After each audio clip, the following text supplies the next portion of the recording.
रीमा और विवेक एक छोटे से गांव रायगढ़ में एक पुराने किस्से की तहकीकात करने आते हैं, जहां लोगों का मानना है कि रात को एक छलावा गांव वालों को भटका देता है। विवेक, जो हमेशा मजाक करता रहता है, इस छलावे को भी कोई मजाक ही समझता है। वो बोलता है, अरे रीमा, ये गांव वाले बस डराने के लिए कहानियां बना लेते हैं। भूत वूत कुछ नहीं होता। रीमा को धीरे धीरे कुछ अजीब घटनाओं का एहसास होता है। परछाइयां, फुसफुसाहटें और यादों में घुलता एक चेहरा जो असलियत बन जाता है। बाबा तारण उन्हें बताते हैं, छलावा आत्मा नहीं, एक भ्रम है जो इंसान के डर से जन्म लेता है। अगर तुमने अपने डर को पहचान लिया तो ये खत्म हो जाएगा। बाबा, डर को पहचाने? हम डर को हंसकर भगा देते हैं। पर एक रात वही बातूनी विवेक गायब हो जाता है। रीमा को एहसास होता है कि छलावा कोई आत्मा नहीं, बल्कि इंसान के भीतर का डर है जो बाहरी रूप में प्रकट होता है। लेकिन विवेक, वो कभी नहीं लौटा। जो खुद को जान गया वो बच गया, जो खुद से भागा वो खो गया। विवेक के अचानक गायब हो जाने के बाद रीमा का मानसिक संतुलन डगमगाने लगता है। उसे खुद पर शक होने लगता है। क्या यह सब उसके मन का वहम था, या वाकई कोई शक्ति है जो उनके साथ खेल रही है? गांव की गलियों में सन्नाटा पसरा था। हवा भी बिना आवाज के बह रही थी। रीमा अकेली उस पुराने खंडहर की तरफ बढ़ती है जहां उसने आखिरी बार विवेक को जाते देखा था। उसकी आंखों के सामने बार बार वो दृश्य घूमता है। मैं देखता हूं कि अंदर क्या है। तू यहीं रुक रीमा, डर मत। मैं 5 मिनट में वापस आता हूं। लेकिन वो कभी वापस नहीं आया। खंडहर की दीवारों पर छपे चिन्ह खंडहर के भीतर पहुंचकर रीमा को अजीब अजीब चिन्ह दीवारों पर नजर आते हैं। उल्टे त्रिकोण, आंखें और एक घड़ी जिसमें सुइयां उल्टी दिशा में घूम रही थीं।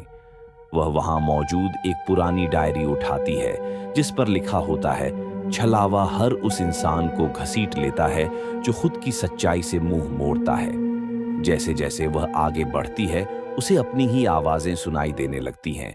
उसका बचपन, उसके डर, उसकी एक अधूरी कहानी जो कभी छपी नहीं, उसकी असफलता और वो चुभती आवाज, तू कभी कामयाब नहीं हो पाएगी। धीरे धीरे उसे समझ आता है कि छलावा कोई प्रेतात्मा नहीं, बल्कि इंसान का मानसिक प्रतिबिंब है जो अपने डर और पछतावे से जन्म लेता है।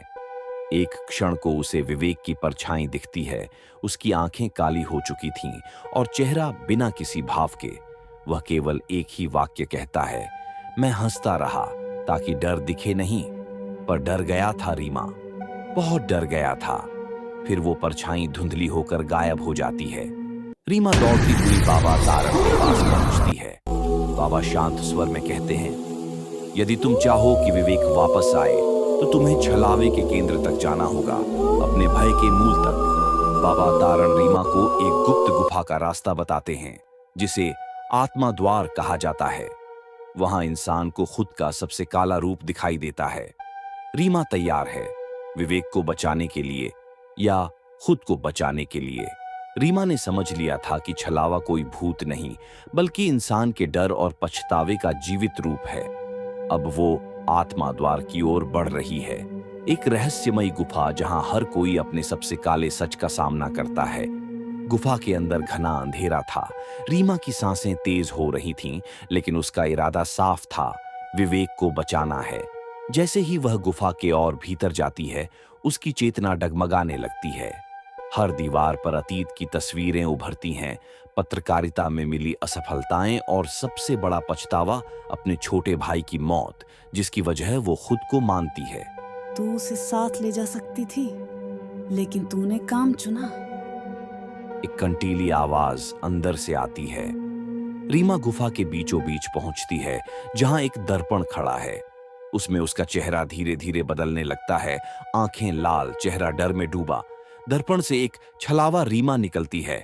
छलावा रीमा, तू झूठी है, तू कभी बहादुर नहीं थी, तूने विवेक को खोया और अब खुद को भी खो देगी। रीमा कांपती है, लेकिन फिर धीरे धीरे बोलती है, हाँ, मैं डरती हूँ, पर मैं अपने डर से भागूंगी नहीं। ये मेरा है और अब मैं इसे खत्म करूंगी।